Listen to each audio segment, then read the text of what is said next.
Around 1917, a mysterious big cat seen prowling around the city of Decatur, Illinois, was actually given a nickname, Nellie. And Decatur is also right on the edge of an area where little chimpanzee like creatures, I call them napes, short for North American apes, have been sighted. That's a direct quote from Lauren Coleman, world renowned cryptozoologist. Do you believe in phantom black cats or North American apes? Then call us because the show is starting right now.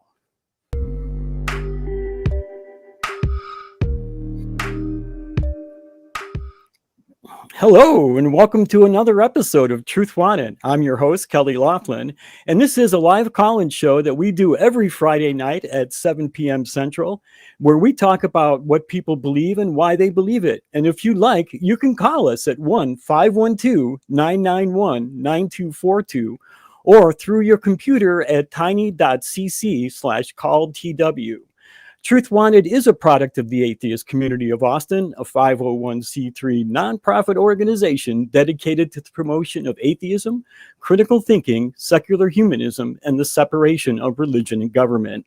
And my guest today is the amazing Jordan from Reason to Doubt. Hi, Jordan. How are you today? Hey, how's it going, Kelley? Doing great. Awesome. Glad I really have you here as a guest. I really, really am. I enjoyed meeting you the last time you were here. So I'm really glad to work with you this time. But before we get started, I wanted to give you last week's results of the We Want the Truth, or WWTT segment. And last week we asked what's really inside the Egyptian pyramids.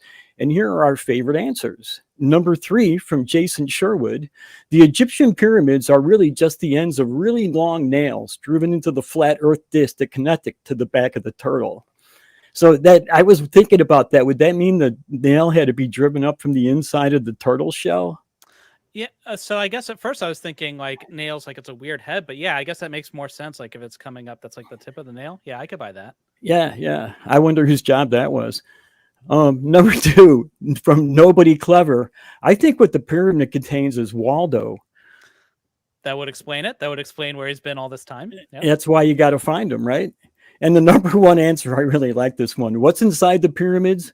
Jesus. He went there on vacation and accidentally gotten locked inside, and that's why he hasn't been able to come back yet. And he's immortal, so he's going to be there a while. For a long time, forever, right? And our prompt for this week is, why is Bigfoot really hiding? Jordan, what do you think? You have an answer for that? Yeah, so I actually did a deep dive when this question was posed, and I think that Bigfoot isn't hiding per se. I think Bigfoot is actually an advanced alien species that is experimenting on us and is actually the source of all conspiracy theories. And the great thing about this is you can't prove it's wrong. So, yeah. That is prove them wrong. Prove them wrong. Right. I believe you got me. I'm convinced. Totally convinced. There's no evidence that this is false.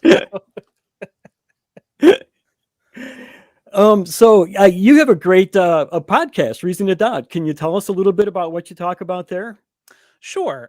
So I run that with a theologian friend of mine named Jared. We're both atheists now, and we're both skeptics. So the podcast is on skepticism, and we talk about doubt, the kind of biases and overcoming those, and kind of frame it around questions usually about religion. So we talked about Josephus and his role in early Christianity. We've talked about biblical slavery, but we've also talked about flat earth. Basically, skepticism is our thing. So how long have you been doing that podcast then? We've been doing it, I think we've been doing it for a couple years, but like we actually got like serious about it like a year ago. So kind of our YouTube channel, we marked the start of it there when we decided we'd do an episode on the Shroud of Turin, because that'd be fun. And now that's like all we can talk about. What was it that got you interested in doing something like that? Is it? Well, Jared and I were in the military together, and we used to, when we were on duty or whatever, we just kind of argue about stuff for the entertainment of those around us. And when we were getting ready to get out, some people were like, you guys should do a podcast. We're like, you know what? You're right. We should. So we did. Cool. Yeah. Awesome. I opened the show talking a little bit about cryptids. Have you ever talked about cryptids on the show? When I was thinking about it, and I think it's one of the, I feel like we have, and I think we might have mentioned it. Like we occasionally do like a grab bag, sort of like just do a brief segment on some stuff. And I think we've talked about cryptids in that, but it really deserves its own episode, which we haven't done yet. maybe a mention of Bigfoot or something. Bigfoot's obviously one of the big cryptids here in the States anyway. Mm-hmm.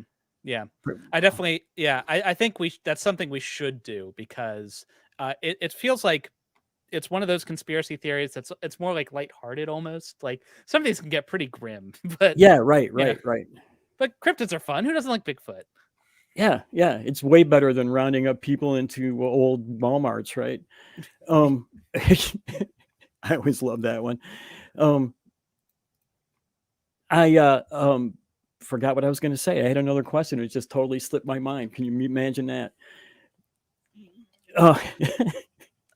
Yeah. So I definitely think we should do cryptids. Is there a particular cryptid that we should be focusing on? Bigfoot's the obvious one, but yeah, Bigfoot is an obvious one. Oh, I remember what I was going to mention. I was hoping that recently they did an environmental DNA study of Loch Ness to see what animals and plants were in the lake, in the loch. And they even picked up dog and human DNA because people swim in it, dogs swim in it. So it was really, really inclusive. And there was no monster DNA in there. They were able to identify all the DNA. And I've heard that we may be getting to the point where we can do that in a land area, so that we may or may not be able to definitively see whether or not there really is a Bigfoot in the near future. That's very cool. My most compelling reason why I don't think there's a Bigfoot is because at this point everybody is walking around with a high def camera in their pocket at all times, and yet Bigfoot pictures haven't been exploding. But I'm gonna make a prediction that should they come out with that technology, that will not convince everyone that Bigfoot doesn't exist. I have a sneaking suspicion that somehow people will still hold on. You were mentioning other cryptids. One of my favorite cryptids are phantom kangaroo sightings that across the United States, actually across the world. And there are a couple of actual wild wallaby herds that are in weird places, France, England, Isle of Man. But there were several sightings within the United States, and even a rash of sightings. In the 1970s, there was like over 30 sightings over the course of a month. And it was really weird because they would be sighted on one end of the Chicagoland on the north end, and then 45 minutes later on the south end, that 30 miles away. So there was no way it could have gotten there that fast. And a lot of it, I think, was marked up to mass hysteria or just hoaxes at the time. People just wanted to get in on because it became a big thing on the radio. It was all over the news. It was kind of like a media event, that if you could call anything a media event back during that time. But so I remember phantom kangaroo, we're talking like a kangaroo that is like a ghost, or it's just somewhere where it's not supposed to be? Yeah, it's just a vagrant kangaroo somewhere where it's not supposed to be. Yeah, exactly. And it's like I said, in Chicago, it started out because a woman called that said there was a kangaroo on her back porch, and the police showed up, and in fact, two policemen saw the kangaroo, tried to catch it, actually tried to handcuff it, and it kicked one of the police, got away. They chased it for a couple of blocks, and they never caught it. And that was how the story started, the whole flap of these kangaroo sightings. That's crazy. It's really a kind of a crazy story. And I was living in Chicago at the time. Leonard Siagi and Michael Byrne are supposedly the names of the two policemen. Did you see any kangaroos? I wanted to see a kangaroo so bad. I was actually living in the city of Chicago on the north side at the time, and I wanted to see one so bad, but I never should just called in. Just let them know you saw right? one. I mean, why not? I'm sure half the people that saw one did. I'm sure of it. Yeah, you can add you missed your 10 minutes of fame right there. Yeah, right. One of the crazy theories about phantom kangaroos, which comes from our cryptozoologist expert that I quoted at the beginning of the show, is that phantom kangaroos may actually be sightings of devil monkeys. So if you do see a kangaroo, be very careful, because it might in fact be a devil monkey instead.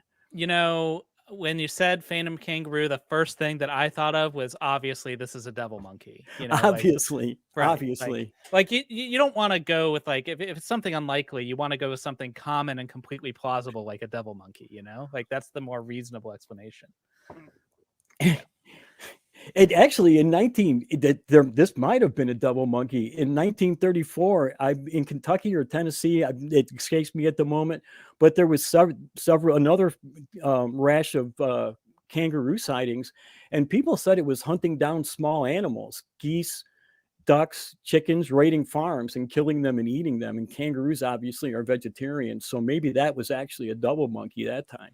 That makes sense. You mentioned the cryptozoologist expert. How does one become an expert in devil You know monkeys? what? I know Lauren Coleman built a museum up in New England, the Cryptozoology Museum, and I think that made him an expert. I think that he was just the guy on the scene at the time. Yeah, I mean, I can't think of any other qualification that would make one an expert in cryptozoologist. I really couldn't either. I really couldn't either. I really like cryptids. I think it's a fun thing.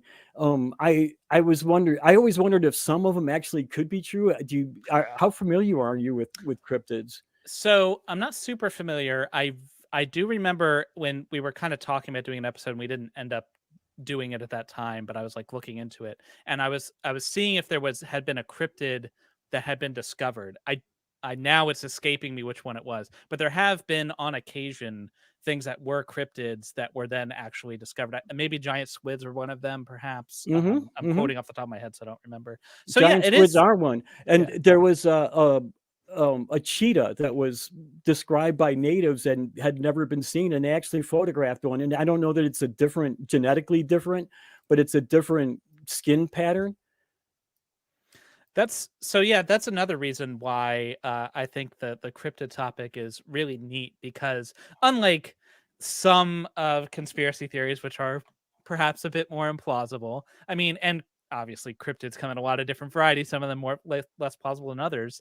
There at least is like the chance, right? There's like that little window for whimsy, you know, when it comes to the cryptids. Yeah. I know one of the things that I always thought might actually be a real thing was a mapinguari. It's a giant sloth about 6 feet tall that lives in the jungles of South America.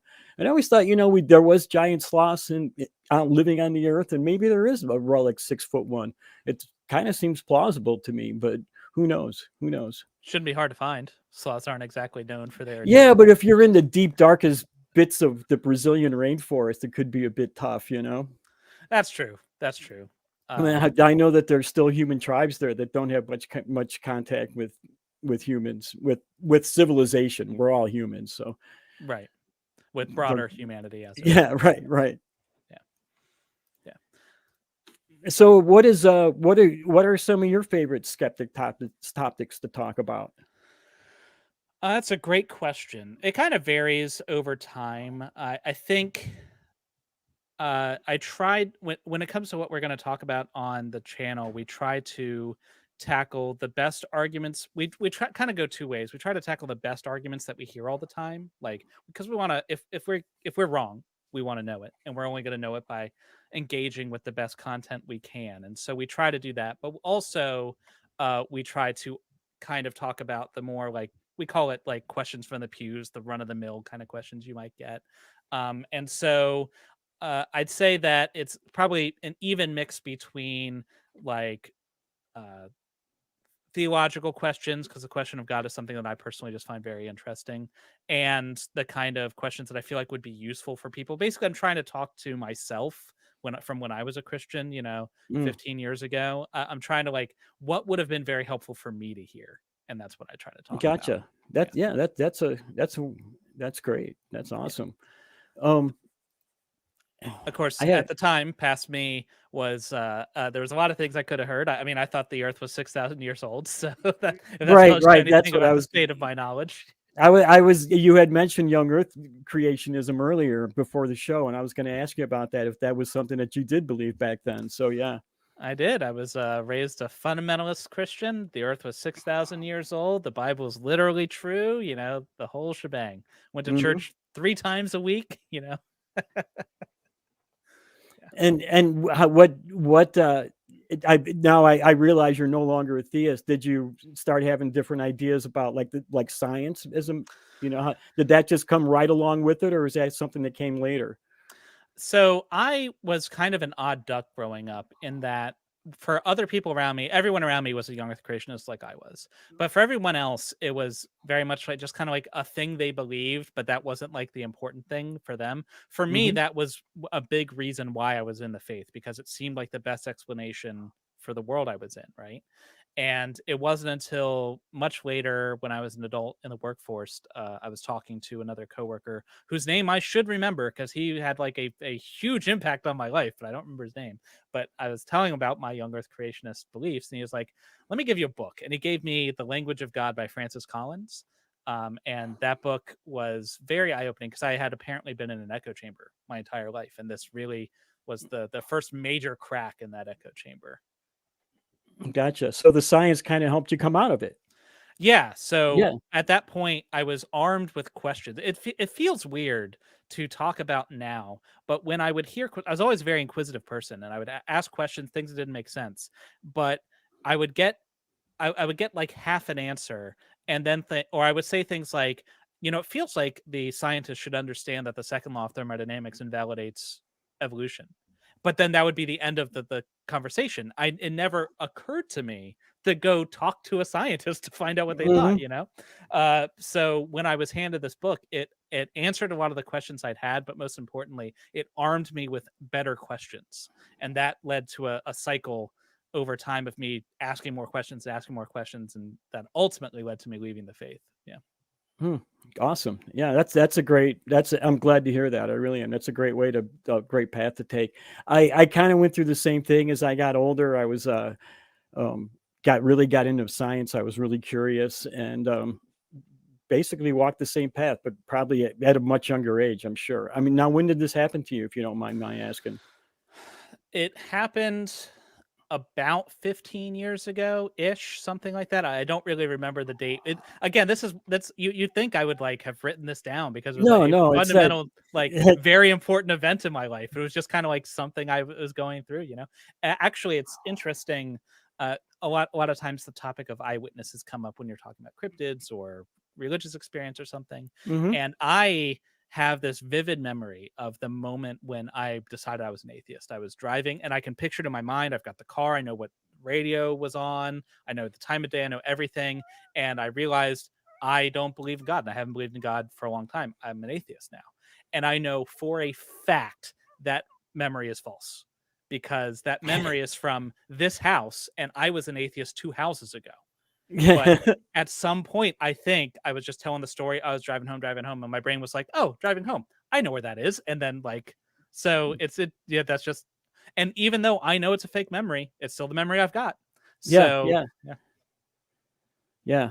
My memory is getting faker and faker as I get older. So well, I think everybody's memory is fake to a degree. You just, it's almost disturbing actually to think about just how fallible our memories really are. Mm-hmm.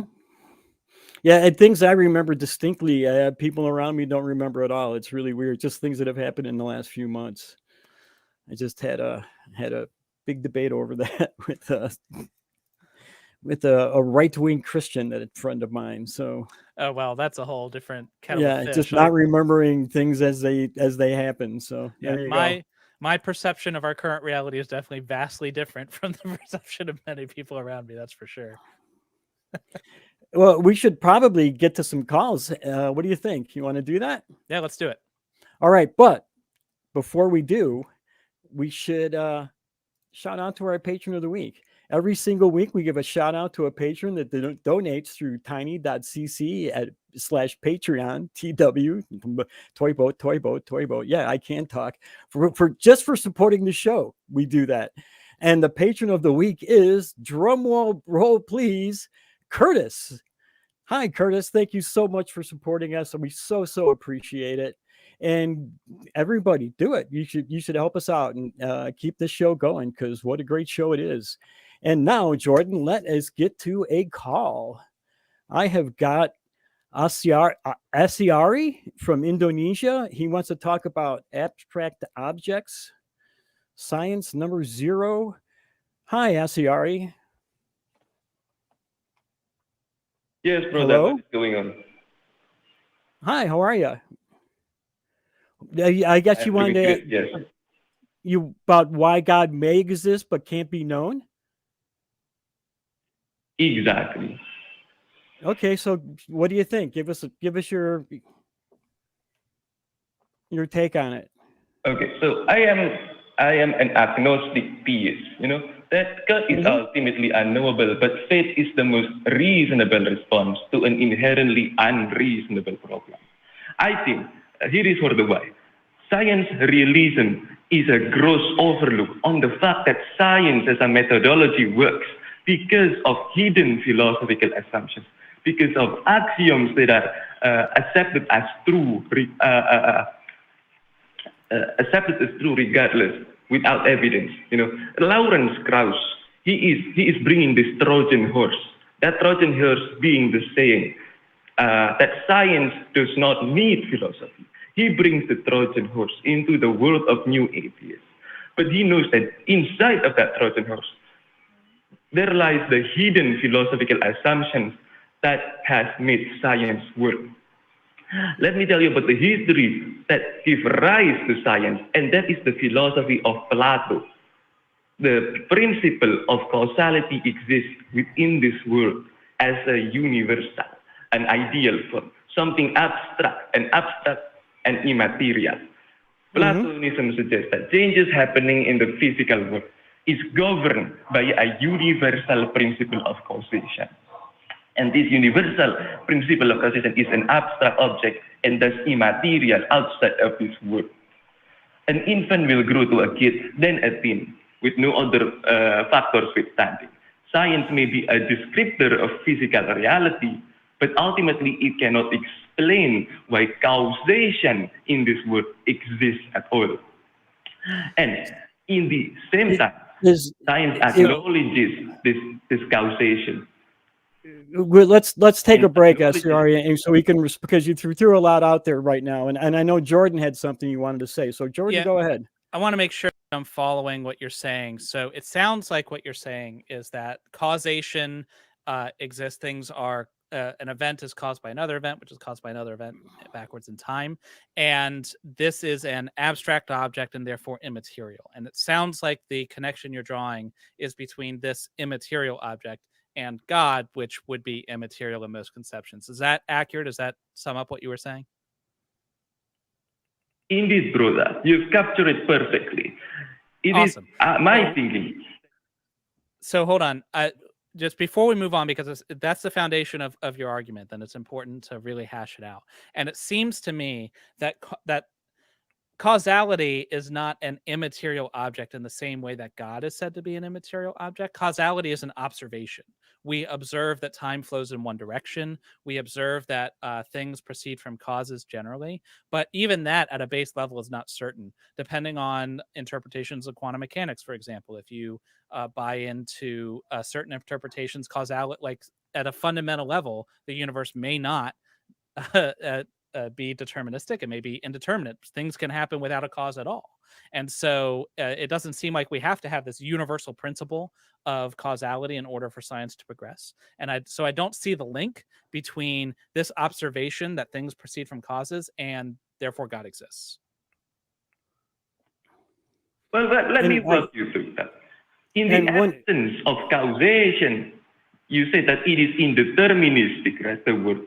Well, then science will not be distinct from magic. Thus, we cannot rationalize that science is a valid method in discerning reality, right? But if anybody anywhere can do the same thing with the same instruments, right? Why would that be considered magic?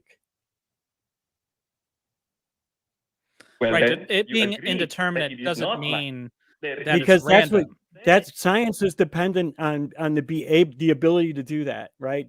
If you come up with a new idea, a new experiment, and you test it, other scientists everywhere around the world should be able to test that same thing and get the same results. And that's not what magic does. Works, right? Science works. So why does science work? Because causation exists as a method. No, not as a method, but an abstract principle. Without it, science cannot exist. One guy in East Asia will not get the same result as that guy in Western Europe, and science itself cannot be established as anything distinct from magic. So why does this lead to a God? That was my next question. That was exactly my next question. How does this lead us to a God? Well, with science working, wouldn't science testify of the existence, at least, of abstract objects like causality here, right? I mean, if by abstract objects you mean a concept that I can't give you a cup of causality, then yeah, I mean, I guess they exist in some sense. But again, I'm not sure that's the same sense. I think saying causality exists and God exists, that's equivocating on the term exists, because causality is just a label we assign to this thing we're observing, that this trend of things progressing from one moment to another because of another moment, right? That's just a label we've attached to something. It's an action, it's a verb, not a noun. Right. As opposed to a God, which would be a being of some description somewhere or nowhere, depending on how you want to, quantify your God, I guess. So like, again, I'm not seeing the link between having words for observations and a deity in the classical theist sense. Right. Okay. Right. You're comparing an action to an actual thing. Okay, well, here is the thing. Here is the philosophical alternative to that. What you're saying, that causality is a verb, not a noun. It is something that is rooted in a nominalist doctrine made popular by David Hume. He proposed that idea that causality exists and that it is only within the mind of the human reason, that it does not exist in real life. So, but can you say that science works, brother? Can you say that science works? I mean, sure, science is a productive tool. It's a tool that humans have developed that has shown itself to be useful. And I think it's fair to say that the scientific method rests on certain assumptions. So, I mean, that's true. Science doesn't spring out from nowhere. But again, I don't see why science working, or the fact that things usually, at least on a macro scale, that things progress from causes. I'm just not seeing the link between that and a deity. Well, there is a 1940s book by a Christian, Ideas Have Consequences. And the idea that says that causality is a verb, not a noun, like I said, is popular by David Hume. It is in the philosophy realm called nominalism, which is the rejection of abstract objects actually existing, as like the universals in Plato, it doesn't exist. But let me tell you, this is the reason why the cultural shift happens. This is why the reason we're seeing the... But how are we? But we're still wanting to figure out how you're getting to a God from this. For the sake of argument, abstract objects exist. And cause is an abstract object, and abstract objects exist. Okay, cool. Where does God come in?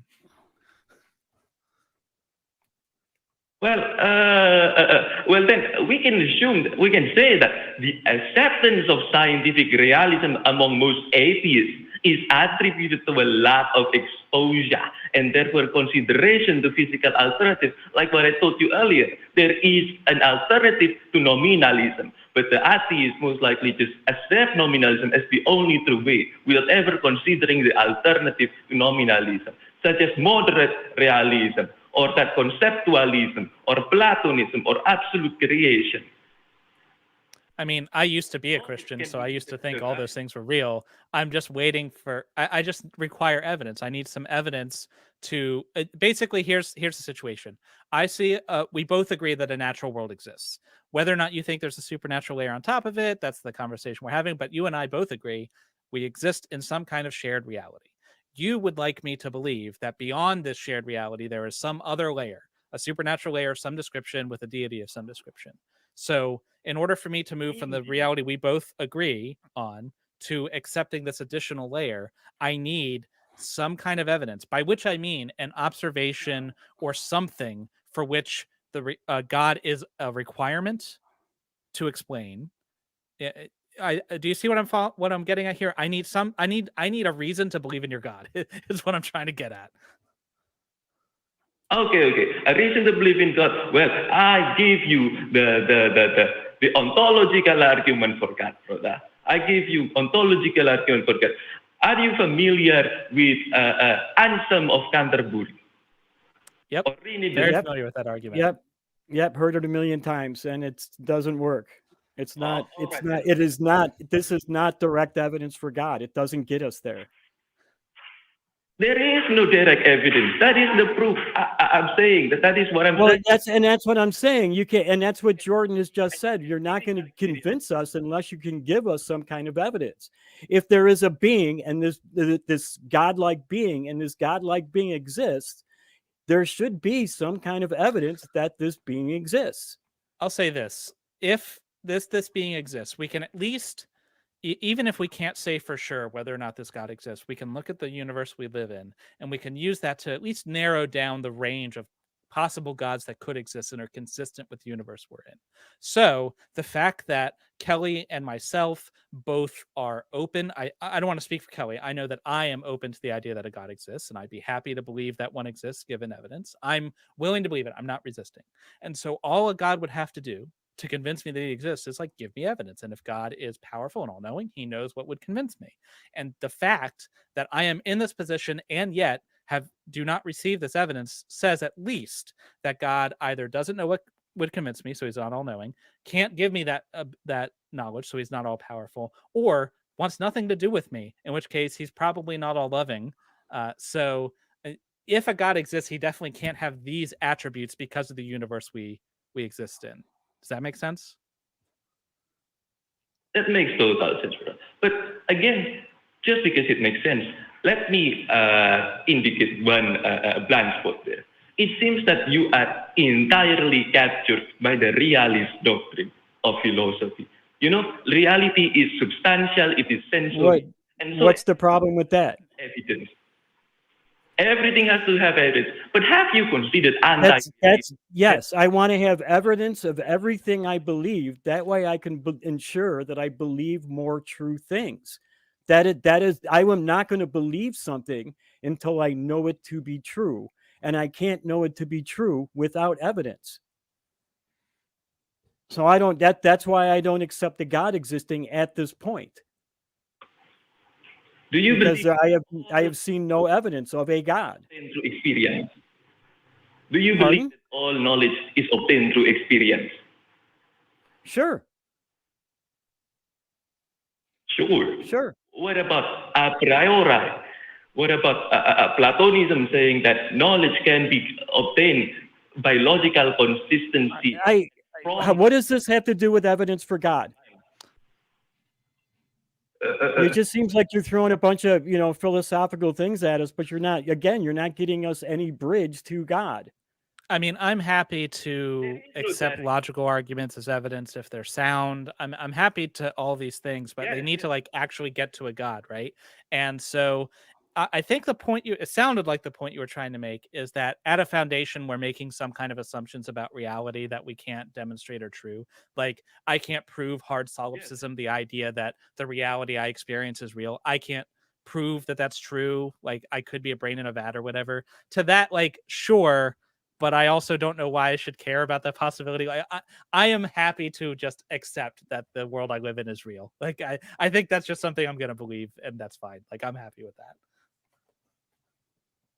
So why then you said you were looking for evidence? So I think I have sufficient evidence to make that belief of mine reasonable. The fact that I experience the world, that I exist at all. I mean, I think I can know that directly, right? And that I'm making decisions and predictions based on this assumption that reality exists and they continue to come true. Now, it could be this is all some elaborate hoax. Maybe I'm in the Matrix or whatever. Those things could be true. But absent some reason to think they are in fact true, I have no compelling reason to dismiss all of the other evidence I have. So I can't say with absolute certainty that the reality I experience, that you're real and Kelley's real and whatever. I can't say with absolute certainty that that's real, but I mean, I could be pretty sure, right? I don't see why that, and more fundamentally, like Kelley said, I don't see why hard solipsism being an unsolvable problem would get me to God existing. Yeah. Well, it should be, brother. It should be. If you were an observer, who can only see the atoms, and then you look at human beings, what do you see? You may be seeing atoms interacting with one another. You may be seeing neuron activation in that region of the brain or that region of the brain. But can you ever know and deduce from that, oh, you know what? This human exists. This human is conscious. There is mental states. If the area that is lit up is right there. How is, again, Asy'Ari, how is this getting us to a God? I hear the philosophical debate you're having. That's not what we do here. What we do here is we want to know why you believe things, right? We don't need to hear all the philosophy. I think most of us have already heard all this stuff before. So what is it that you said that you think that science can't happen without a God? So let's talk about that. Why can't science happen without a God? Well, buddy, look, if rationality, if science, they exist because the universe exists. And let's assume that God is true. Therefore, science cannot work without. No, we're not going to assume God is true. You have to we have just said it. We've told you numerous times. You have to give us evidence before we accept that God is true. We're not just going to assume it. You can't. Okay. You want evidence, right? Well, let me tell you, the only evidence is not empirical. The only evidence is, again, philosophical. For anything that exists in the world, we can get empirical evidence for. Any physical thing that exists within the universe, we can gather empirical evidence for. Anything that's physical. If God is a being, a thing that exists within the universe, we should be able to find empirical evidence for that thing if it exists within the universe. I'd say that God, so you could say you won't be able to get empirical evidence for God because he's immaterial, he exists outside the universe. Like, that's a position you could hold, right? But then again, like I said before, if that's the way you want to go, that has implications, and that narrows the kind of God that you can reasonably believe in. So if God doesn't intervene in the world, if he doesn't like act in the world, he doesn't perform miracles, he doesn't do any of this, he's just kind of watching things from afar, well, you're not going to have empirical evidence for that God. But also, there's no, that if you can't have empirical evidence in that way, that like if God isn't interacting with the universe, then there's no real reason to think that God exists, right? So deism is as unfalsifiable as it is useless, So basically, the amount of, if you want your God to be an active participant in life and therefore like relevant to our lives, then he's going to have to be subjected to some extent to empirical observation, like his effects at least, if nothing else, right? Yes, well, look, brother, like I said, the problem of other minds, how do you even know that Kelley is actually conscious? How do you know? So there is no, I would say, from direct experience. I would say, I think I know. I don't know that I know, if you want to get into like tricky epistemology. I believe that Kelley is conscious because he appears to be a human. So far as from all appearances, he's a human like I am. I am conscious. I have a brain that seems brain states to be tied to conscious states. Kelley presumably has a brain too. And so like the most parsimonious explanation for the observations I have, the simplest explanation with the fewest ad hoc assumptions that satisfies all of the evidence without stretching, is that Kelley is a conscious being just like me. Does that mean he is? I mean, maybe he's not. But again, if you want me to accept a more outlandish idea, I'm going to need additional evidence to justify that. You're basically, you're asking me to buy this ontological commitment, this extra commitment of other hypotheses that I have to lump on, right? So I've got the observation, Kelley looks like me, he acts like me in terms of like we're both humans, etc., right? And that's explained by both having consciousness. If you want me to add the hypothesis, oh, but Kelley is actually different from you in X, Y, and Z ways, well, you're going to have to buy the hypothesis with evidence. And so saying that I don't know that Kelley is conscious is getting you further from demonstrating anything and not closer. You're like moving backwards. Well, brother, I'll tell you the truth. God is ultimately unverifiable, just like how Kelley is. Well, then until he can verify himself, I honestly, I can't believe that he exists, especially if he's supposed to be so such an intricate part of the world and such an influence over my life, I should be able to see at least some evidence somewhere that he exists. And I in 63 years, I haven't seen it. So I will say this, though. If this God exists and if he is benevolent, then he knows all of this. He knows it would be unreasonable for me to believe in his existence. And so I'm not too worried about it, because we're going to get there. I'm going to die. I'm going to show up in heaven and just be like, you know what? You were totally right. You shouldn't have believed any of that nonsense. Good job. Like that's how I imagine it going.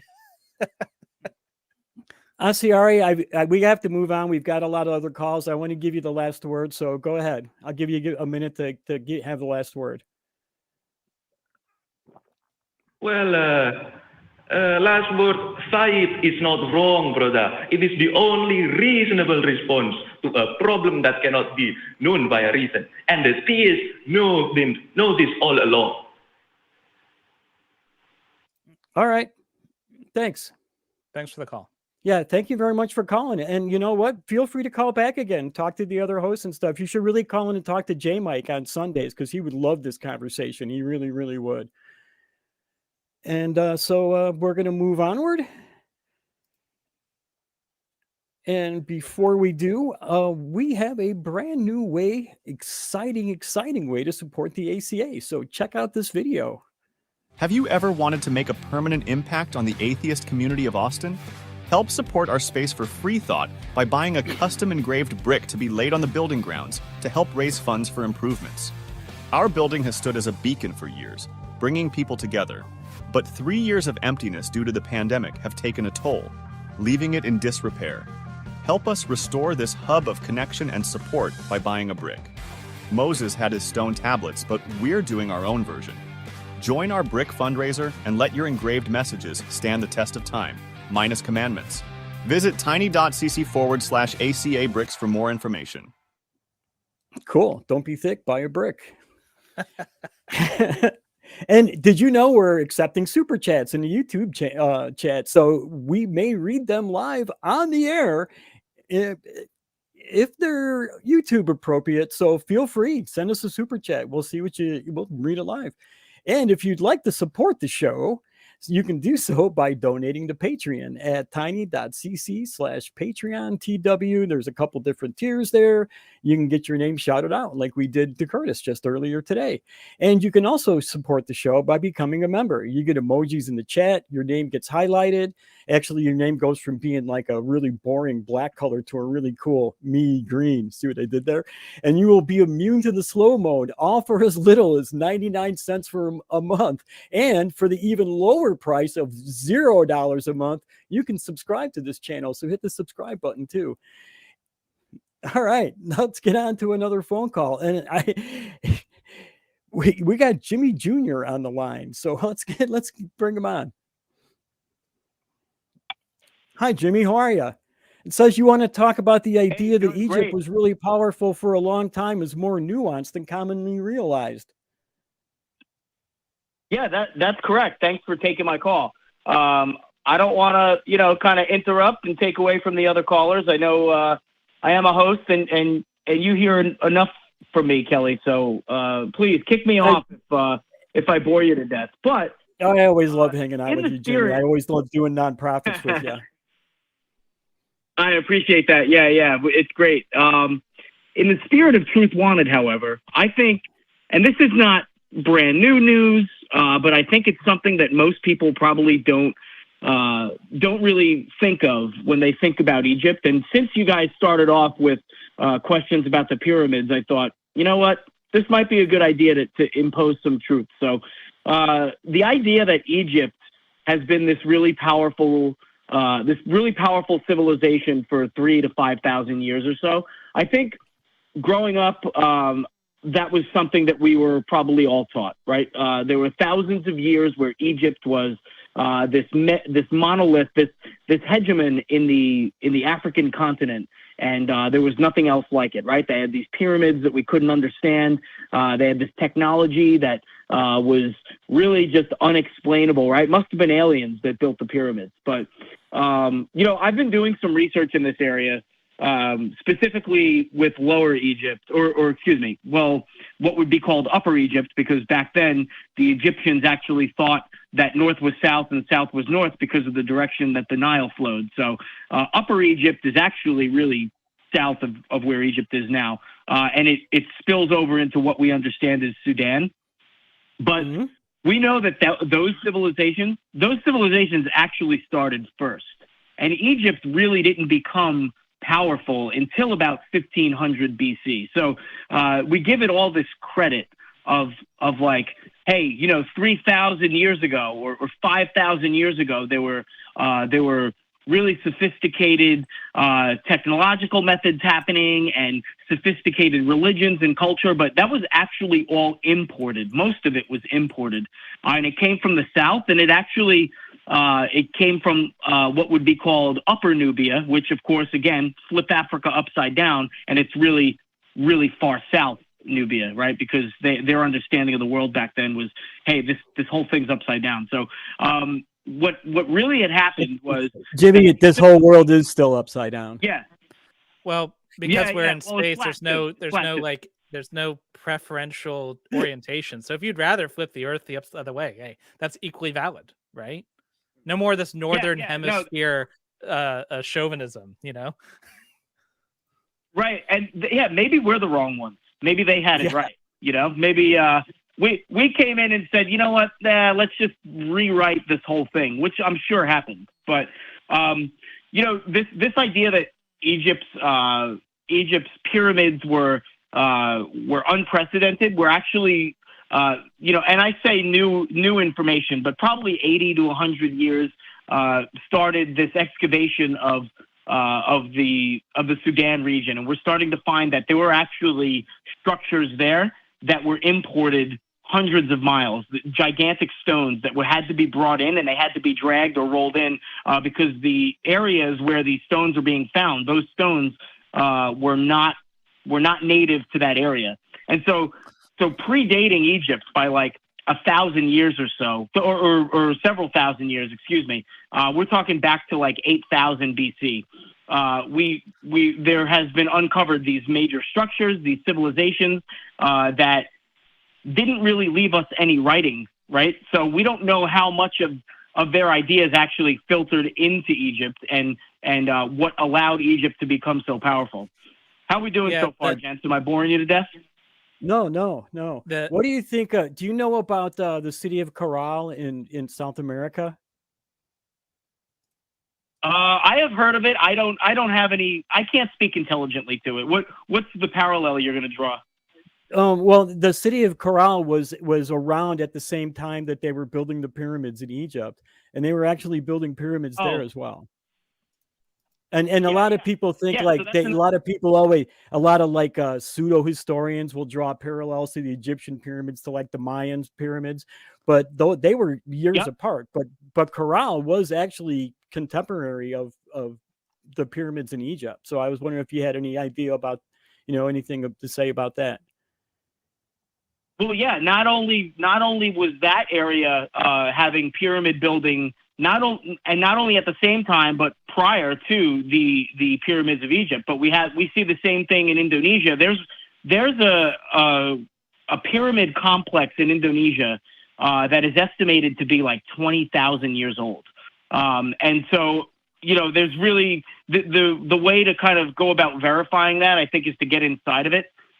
Which I don't know if there's even an entrance. I don't even know if there really is an inside. These are all kind of just theories, but we know that the outside structure is there. And so to say that the Egyptians had kind of a monopoly on this technology, while it may have been different, it was happening all around the world. And I think that's a great point that you brought up, because we see like ziggurats and things like that in different regions. You know, we still have remains standing that either predate or exist as contemporaries to the Egyptians. But the Egyptian civilization itself, what I find extremely fascinating is that their gods, their culture, it all came together from the more southern, what we understand as southern area, right? And there were trade routes that existed around what we would now consider Yemen, leaving off the coast of Somalia. And this is just not common knowledge. When we think of Egypt, we think of like this outlier, this anomaly in African cultures. You know, we had, and us as Westerners are kind of raised with this bias in school coming up where, you know, the Romans were great, the Greeks were great, you know, the Persians were maybe not so great, but they were still sophisticated. And then Africa was kind of uncivilized, but there was the Egyptians. And my counter to that is actually the Egyptians owe their success to the actual civilizations that predated them. And You so know, those are the Nubian people, those are the, yeah. I was just going to say on the pyramid thing earlier, because you were talking about the pyramids in South America and Central America and elsewhere, and like the conspiracy of that like they're coming from a common source or they work together. That particular conspiracy is one that's always, it's one of the more ridiculous to me, because like, yeah, if you're going to build a big pile of stuff, what shape is it going to take? It's going to be a pyramid, right? That is like the most we all basic... learned that. We all learned that like when we were 4, we're putting blocks together, right? Yeah. So like, it's not like the pyramids were a great work of engineering for the time. And like, I don't want to downplay the difficulty and building something like that. But at like a fundamental level, the idea that two groups of humans both independently figured out, well, if I want a big pile, I'm going to make a big like stack of stuff. Like that's not like, that's just silly. Jimmy, I once saw I once watched a pretty reputable documentary with real scientists and real archaeologists and stuff, and they were looking at groups of standing stones out in the Sahara Desert, on the eastern end of the Sahara Desert, and they were theorizing that as the Sahara was drying up, the peoples who were living in what was once the fertile grasslands of the area migrated eastwards toward the Nile River. And that was the actual beginnings of the Egyptian culture. That's absolutely right. And so really we see that happen. So let me get back to the other gentleman. I'm sorry, sir. What was your name again? Jordan. My name's Jordan. Jordan, that's right. Yeah, Jordan. Kelley was super excited to work with you. He mentioned you the other night during the Nonprofits recording. But I think that theory is actually very racist, and you'd probably agree. I think that's common knowledge. Like this idea that these African people couldn't build these would have been African people, right? Yeah. They came out of the desert. Right, and they came out of the desert and started at the upper reaches of the Nile, and then migrated down to what later became Egypt.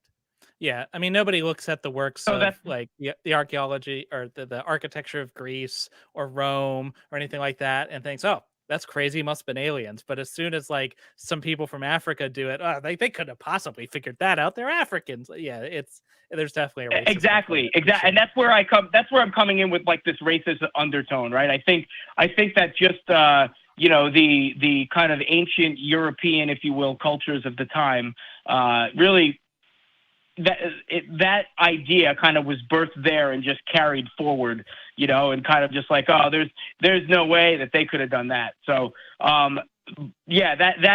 that's a disappointing kind of characterization to have. But yeah, Kelley, on your point, so they think that around 8,000 BC, between 11 and 8,000 BC, the Sahara Desert started drying up. But before that, it was actually really wrought with streams and foliage and all kinds of like fishing and more. And it was a fisherman society, right? So you don't see a lot of cows or goats or anything like that out in those areas. There's no remnants of that whatsoever. And so that's one of those things, right? Once that area started drying up, these people took, they took root in closer to the Nile River, and they were actually not up in the Egyptian area first. You know, it was more south, but we understand the south in the Nubian area, and they were kind of dragging their culture eastward and then upward.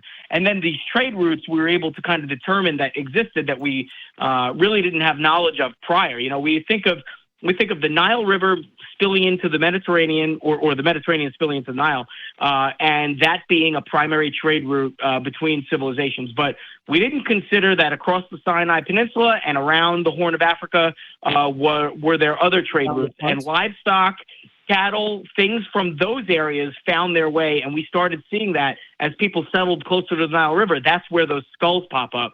That's where all of that anthropology comes in. So yeah, before that, the Sahara was like a really lively place with a lot of reliance on kind of a water economy, if you will.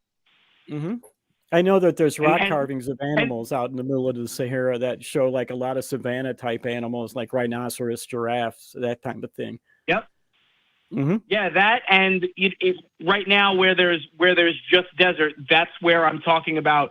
They have found structures where rock was imported, where huge stones were imported, right, by these people who theoretically couldn't do that, right? But they did it. They did it, and they had civilizations that predated what we understand as the most sophisticated, far before these most sophisticated civilizations actually popped up.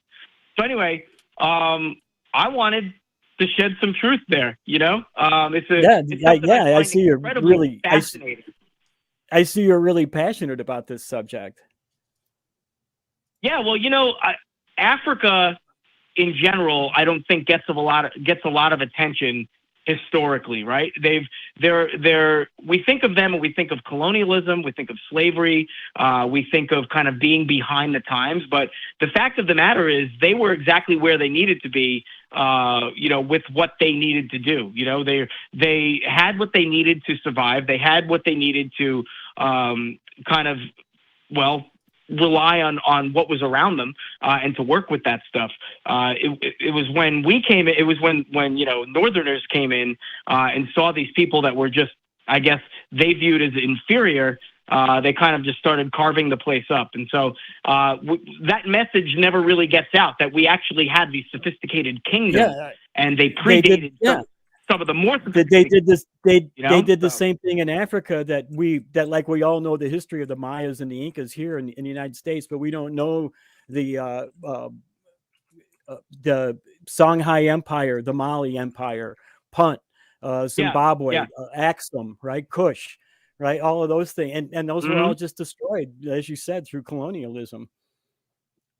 Yeah, well, yeah, not that's Punt. right. That's right. And go ahead. I'm sorry.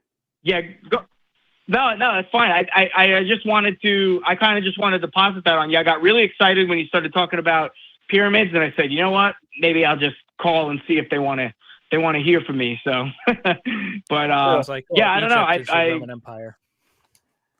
Well, I appreciate you calling in, Jimmy. I really do. All right, I'm going to let you go now, though, if that's okay with you. So I will see you. Thanks for hearing me out. You have a good night. Yeah, you too. That was awesome. All right. Jimmy had a lot of enthusiasm there. My favorite Egypt fact is that Cleopatra is closer to us in time than she was to the Sphinx being built. Yes. Yeah.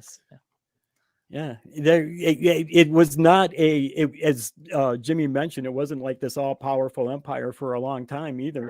But it did last a long time. It's an incredibly long time. You know, every month here at Truth Wanted, we do a special t-shirt, and we have got a limited edition t-shirt this month that says, "That which does not kill you only makes you stronger, except Bigfoot. Bigfoot will kill you." So if you want to get one of those, visit tiny.cc/merch ACA. And if you want to hear all of our content in audio only form, go to tiny.cc AEN podcast. You know, you're sitting around, you're thinking, I want to listen to something that's intriguing, interesting, maybe a little bit controversial. Well, you can go there and get all the ACA shows and listen to them when you're driving, working. I always listen while I'm working. So let us go to another call here. We have Ammanuel. And he's wanted to know about why cherry picking the Bible is a good thing.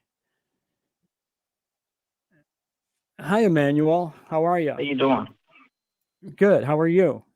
I'm Do you want the honest answer or the cliche answer? Hello? I wanted your honest answer. Tell me what you think.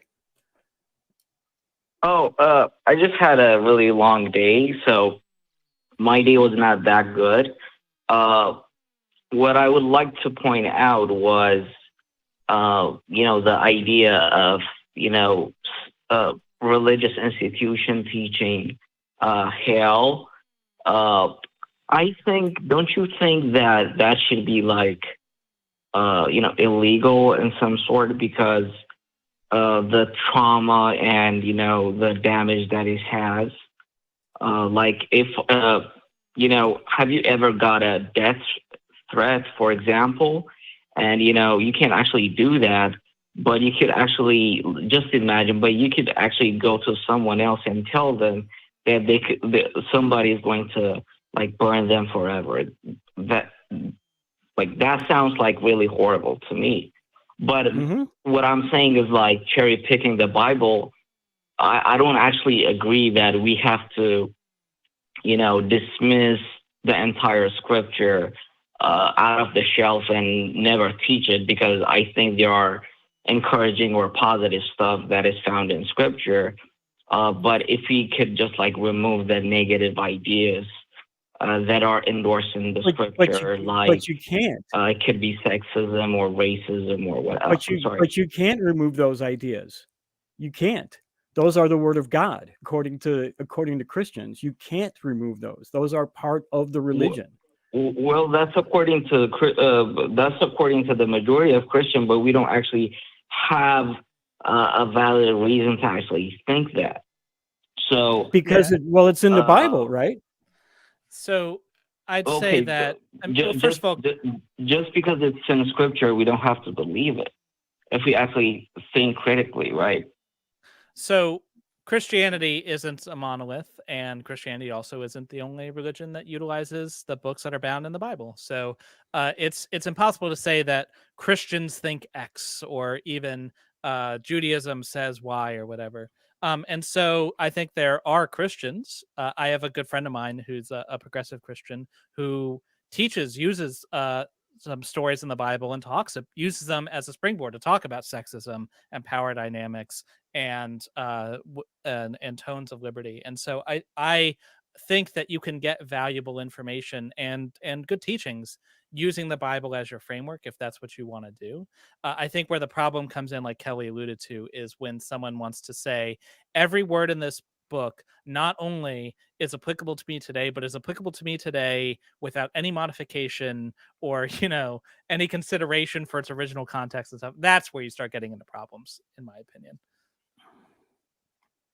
Also, if there could be like this is just my suggestion, right?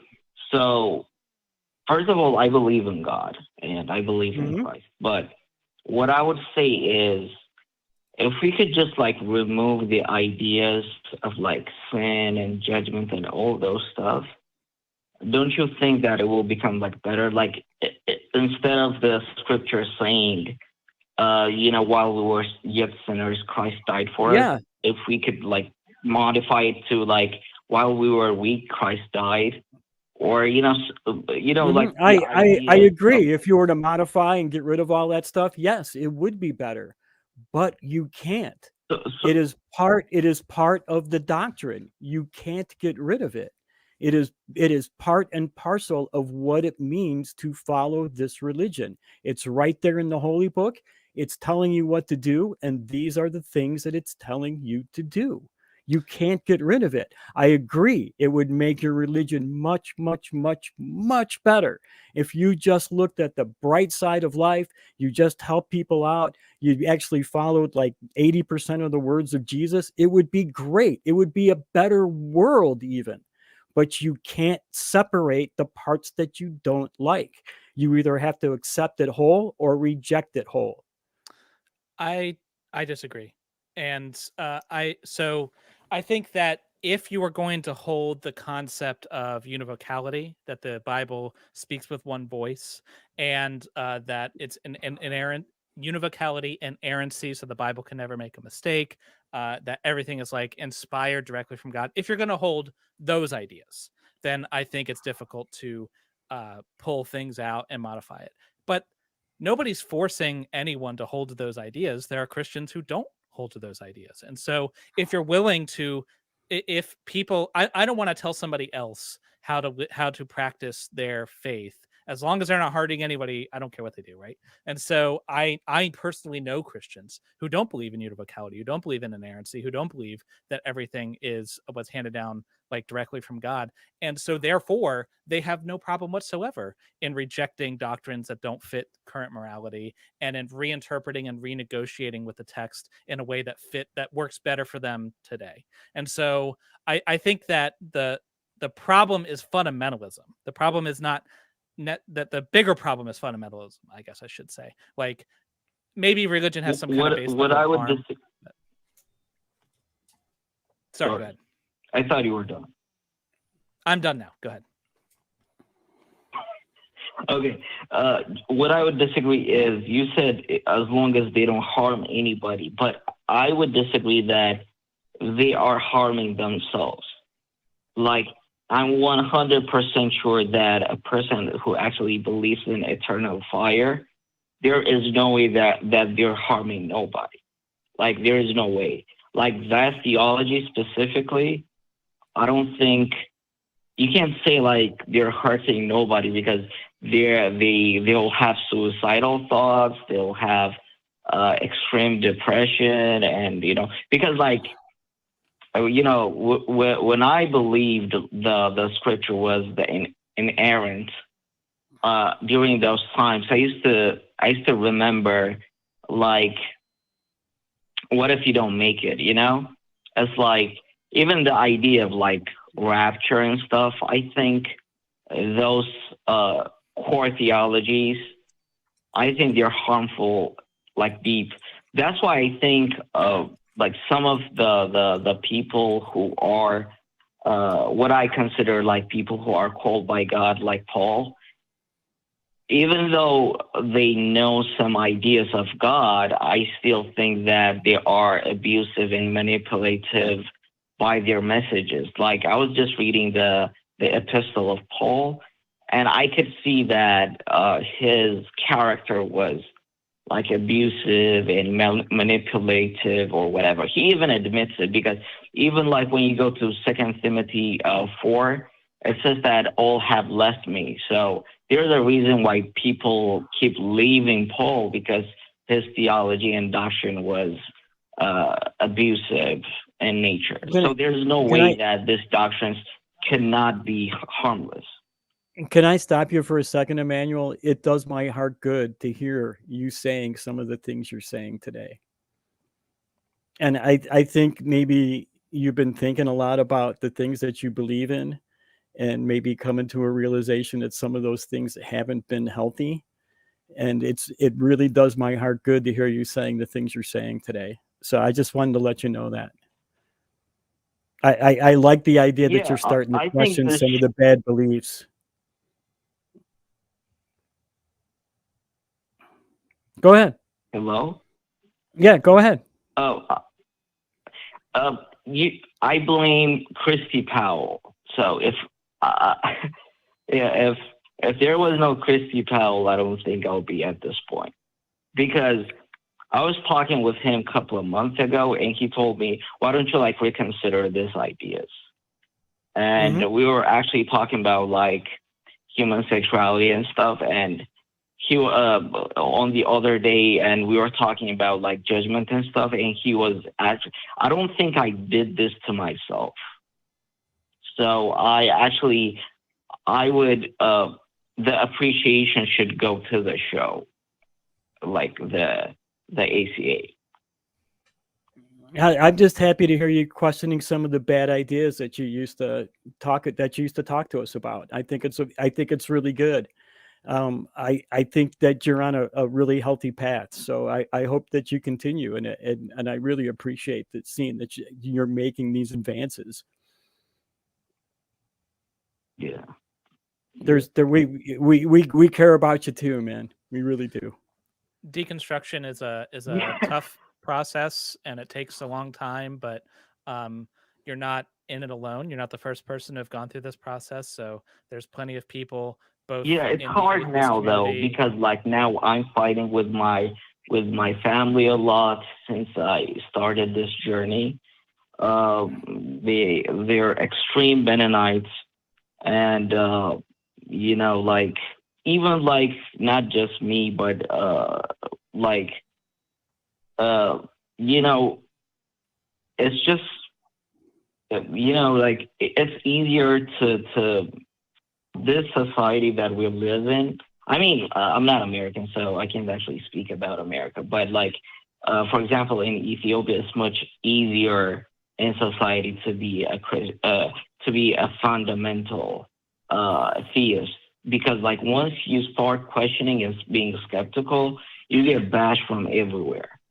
So I'm sorry. I've had conversations, a couple of atheists I know who live in Kenya, which isn't Ethiopia, obviously, but they are in a very similar situation where that like atheists are a minority in America, but not nearly to the extent that they are there. And I'm sure you are where you are. So that's like an extra layer of difficulty. So yeah, it's got to be. I'm tough. not Well, yeah, just sorry. I wasn't atheist. trying to say you were an atheist. Okay. I was commiserating that like But they are like, getting the same of critiques when they express skepticism about the things they used to believe. They get a lot of pushback. Not that you're an atheist. I mean, Yes, the people. Yes, the culture is very I'm anti. starting to think, but I'm not. I don't think. Could I be like considered a strong theist? Because like even my theist belief is just like, you know, there should be like a creator kind of stuff. It's kind of like I wish for there to be a creator. It's not like I'm not saying that I have the knowledge that there's a creator. It's more of like I should believe in a creator stuff. Because like I still love the positive ideas. Like, you know, someone is watching me, someone is protecting me, and all this stuff. So I'm not saying like, for example, people like I talk with people like the people that I used to minister, and they say to me like, you know, there's an afterlife or whatever. And I ask them like, how sure are you? Because like some of the things that we believe, there might not be it. that's right. So, yeah. But like, I think an atheist is someone who lack a belief in a deity, right? So I don't have that concept. Like, I don't think. So, I'm sorry. Sorry, I was just gonna say I believe no gods exist. So when I say I'm an atheist, that's what I mean. And so, but I think that the drive to believe something because it makes sense, because it's your culture, because it's comforting, I think that's a very human drive, and I don't think that says anything about you as a person. It's a completely natural drive. I think the key is to what I had to do when I was deconstructing was I had to have an honest conversation with myself about what I cared about. And what I ultimately decided was I cared about the truth, and I wanted to know whatever was true, no matter what that was.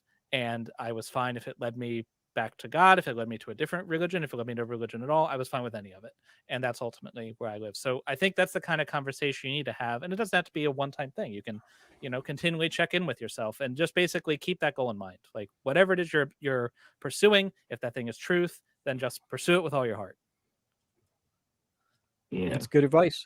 And if people didn't make like a devil, you know, the devil panic or the satanic panic, I think a lot of people will probably be on your side.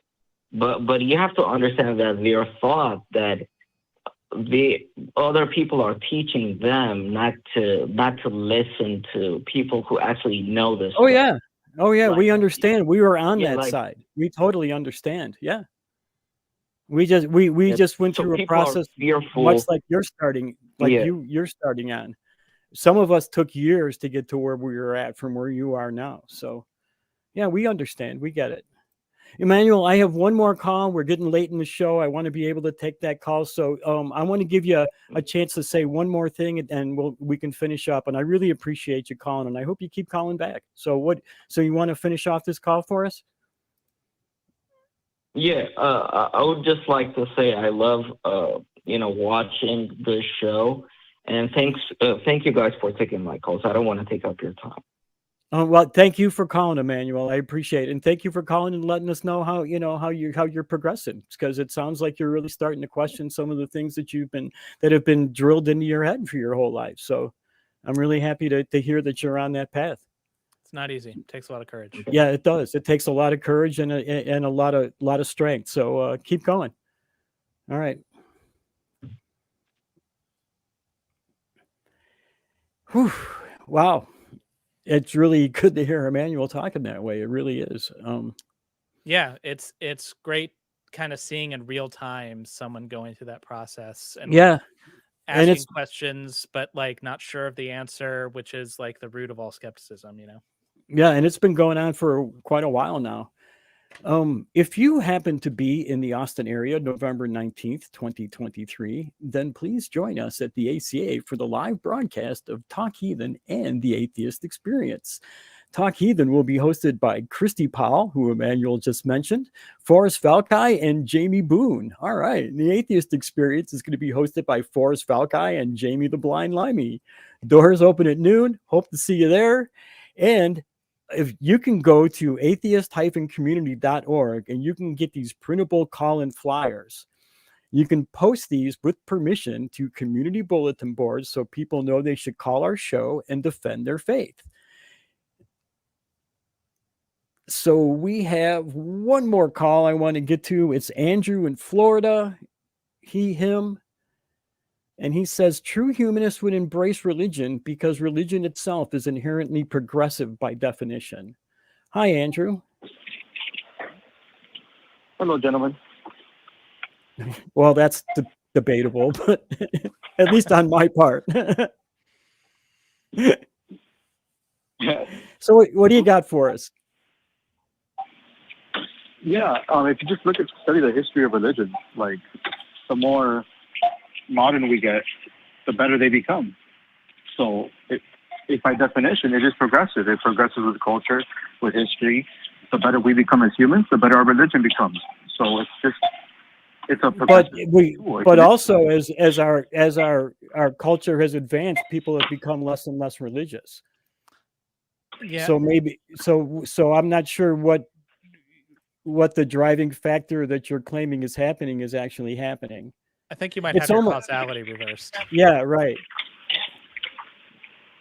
I don't know what statistics you have to prove that. The Pew Research Center, you can go look it up. It's a very much cited poll. They've been doing the poll since the 1980s. And in the 1980s, 6% of Americans had no affiliation with a church. Today, 26% do. Most of Europe has majority secular now. There's a large secular movement actually going on in Iran right now. So yeah, as we become more advanced, we're becoming less and less and less religious.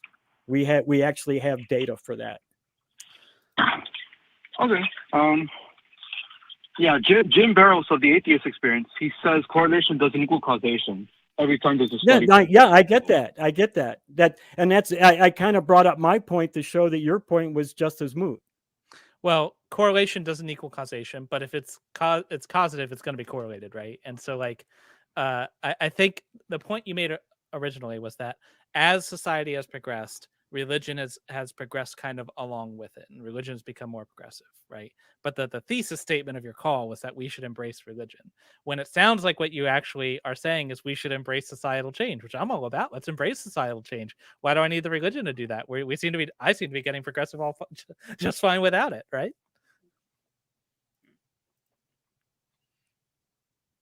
Yeah, religion is part of our change, our self-transcendence. It's part of the progression of society and our evolution as a species. Looking at history, we progress because of religion. Religion's one of the things that help us progress.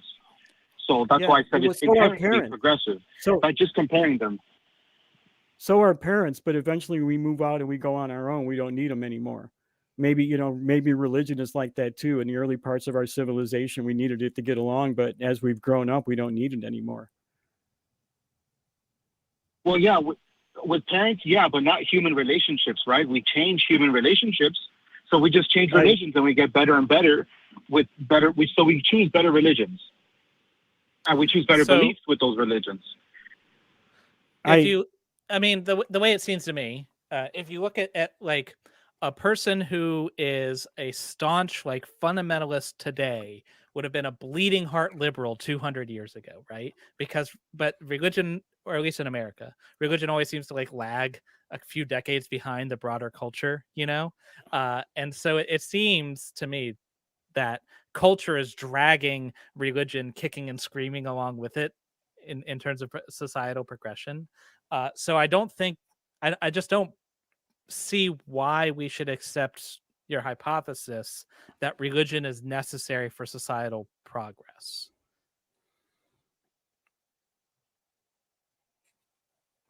Yeah. What you're saying, I agree with it. That happens many times where aspects of religion are more behind than the culture itself. But I would also say many times the opposite is true, that religion points at something that the culture desperately needs. Like, for example, Western civilization, they became more virtuous because of Christianity. And why? And Islam. Why? I don't believe that. Why? I need you to give me something there. I don't see why Christianity is inherently more virtuous than the culture that it destroyed. Yeah.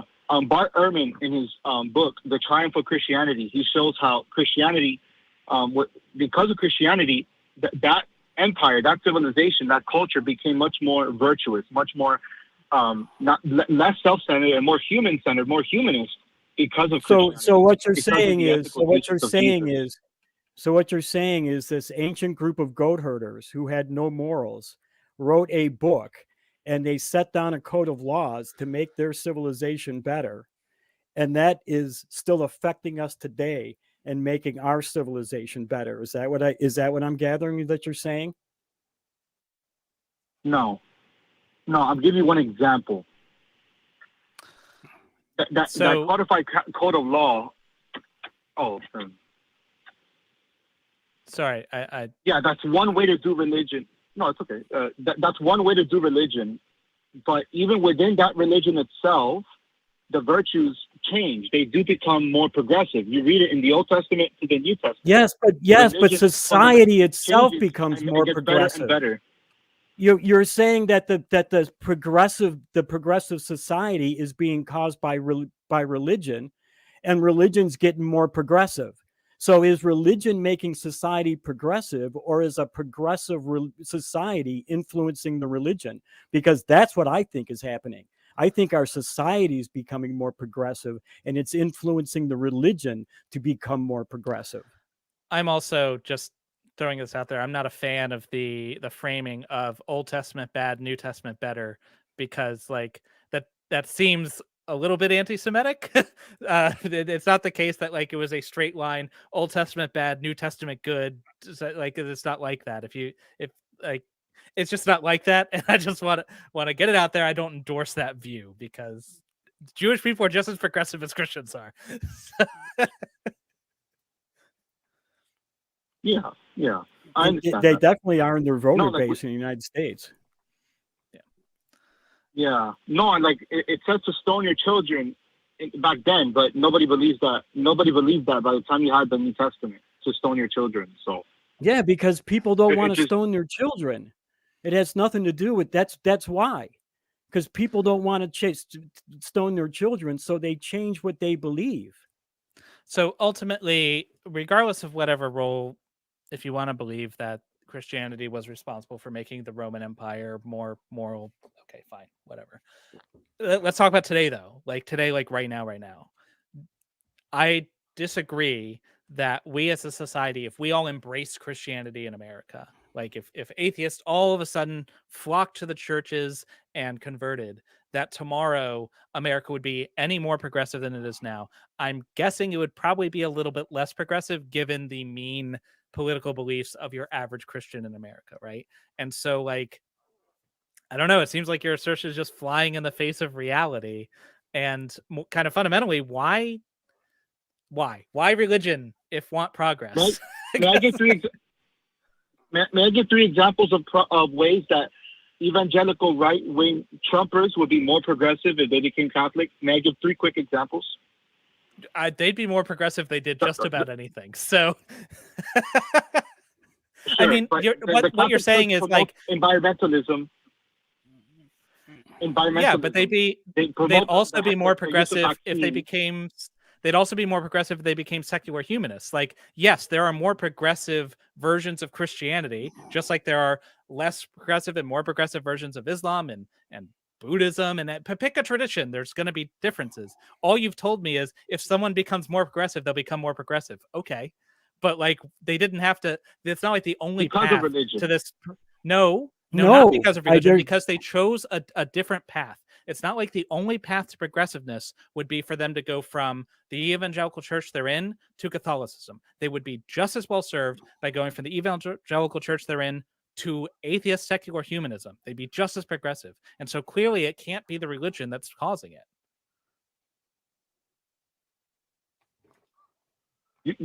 We just give you examples of when people use religion to become less progressive. And there are toxic elements to religion, of course. But we're kind of overlooking all the positive examples when religion makes us better people, and it does make us more progressive because of the religion itself. I mean, would you deny that there are any examples that religion does make us advance or make us better humans overall? If a person is going to be more progressive going from an evangelical church to being Catholic, I don't know that I'd agree with that necessarily, but let's say it's true.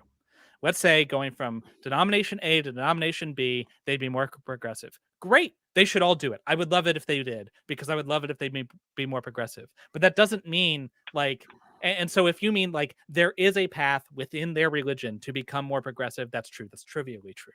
But that doesn't mean that it's the religion that's doing it. It just means that there is an option within the religion that is more progressive than their current position.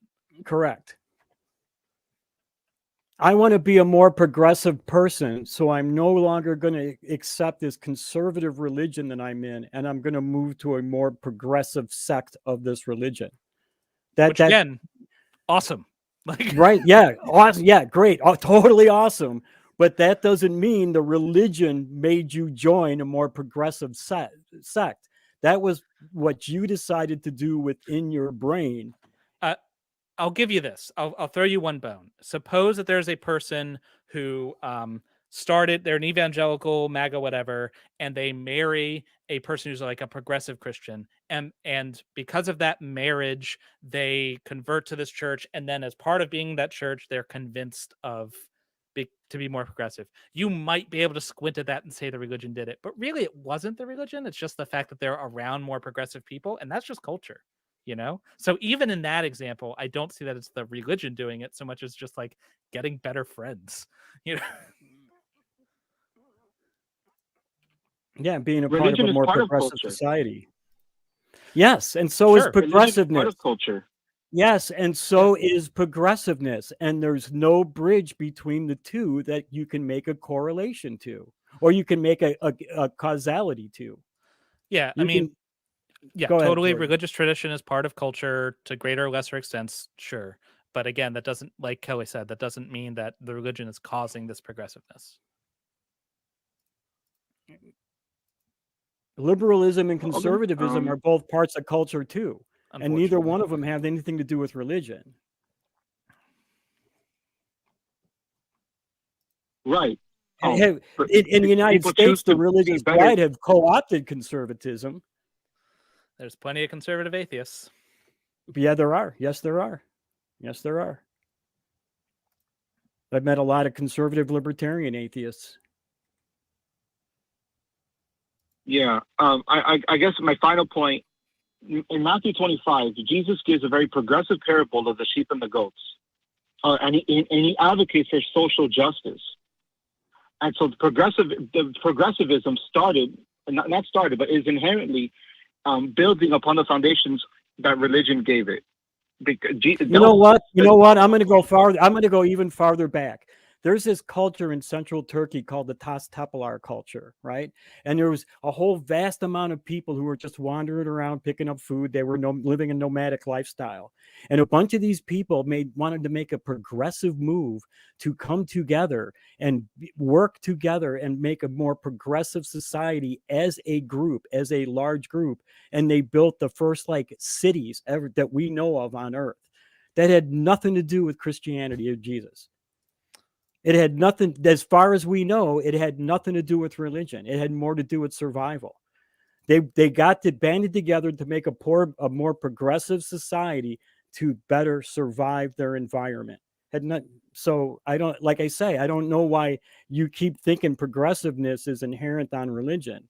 Has some religions advanced progressiveness? Sure, but not all of them have.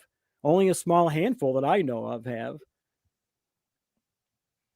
But progressiveness has not been driven by religion in any way, shape, or form. Like, I mean, like you can't say that progressiveness was caused. You might say it was driven by, but you can't say it was completely caused by religion. That's the point I'm making. There were progressive Christians and there were conservative Christians. There were Christians who were abolitionists. There were Christians who were pro-slavery. There have been Christians who are pro-democracy, Christians who are pro-monarchy. So progressiveness has been driven by progressive people. Some of those people were religious, but I would contend that absent the religion, if you took away the religion but kept the same ideas, like the progressive values, I don't think you need to change anything else.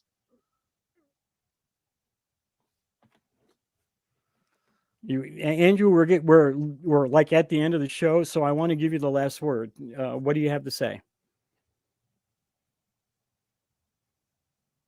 Yeah, Andrew.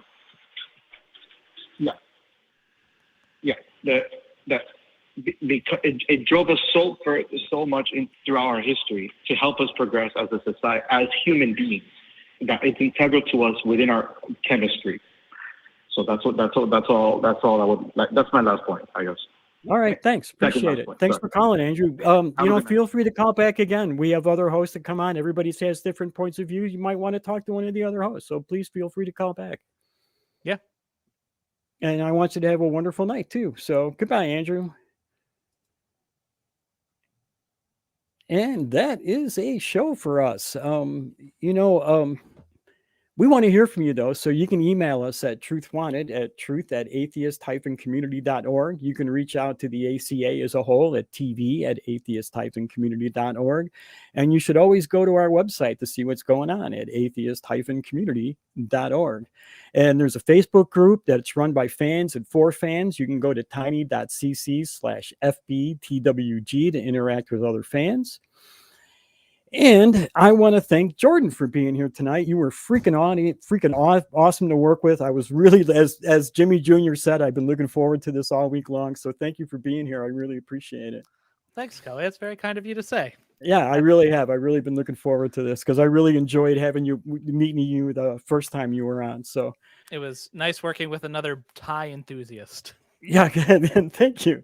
And I want to give you a chance to promote your podcast one more time. So sure. So it's Reason to Doubt. It's on YouTube, and I think the link's in the chat there. We are a podcast on skepticism. So we just finished a bunch of interviews with experts on slavery in the Bible, on Josephus, a bunch of cool Christian stuff. And looking forward into the future, I think we're going to do some stuff on near-death experiences, and I think we're due for a Shadow Turn video. But anything on skepticism, that's what we're about. Cool.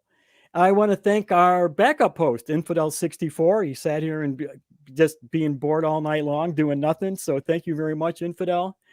And I also, last but not least, I want to thank the crew. And so let's bring the crew cam up.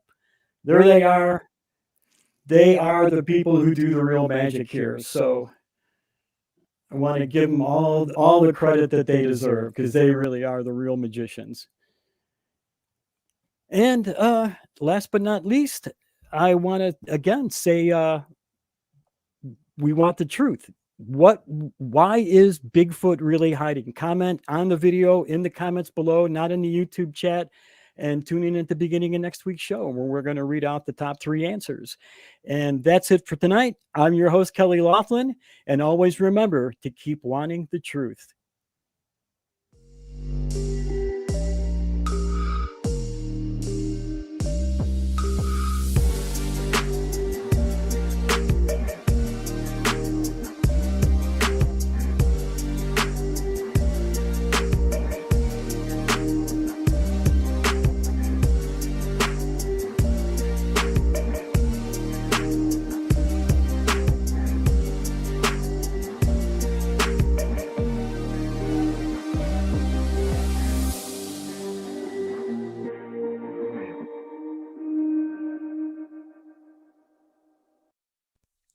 watch The Non-Prophets and join the hosts in the live chat. Visit tiny.cc/YTNP.